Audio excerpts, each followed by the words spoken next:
Kumusta sa inyong lahat? Dito naman tayo sa vlog natin ngayon gabi sa Batang Quiapo Basag. Unang-una sa lahat ito ay teaser video para ma-update sa Batang Quiapo. Huwag kalimutan follow at subscribe ang channel. Salamat po. Dito mag-isa si Bubbles sa loob ng kwarto at umiiyak nito, ngunit si Bubbles ay di mapakali nito. Bumaba ito sa baba at naghanap ng bar ito dahil gusto itong mapag-isa.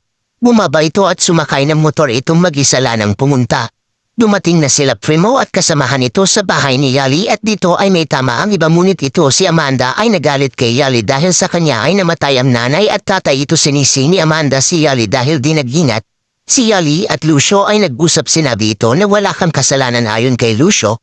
Ito si Amanda ay galit na galit ito sa pagkawala ng pamilya niya, pero si Primo ang nagbigay lakas sa kanya.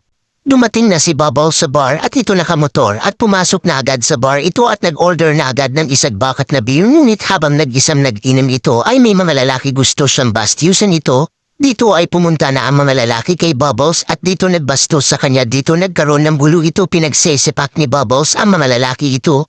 Pinagtutukan ng baril ito sila.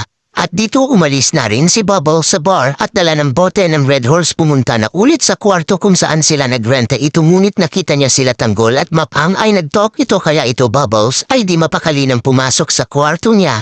Abangan bukas sa Batang Quiapo. Huwag kalimutan follow at subscribe ang channel. Salamat po.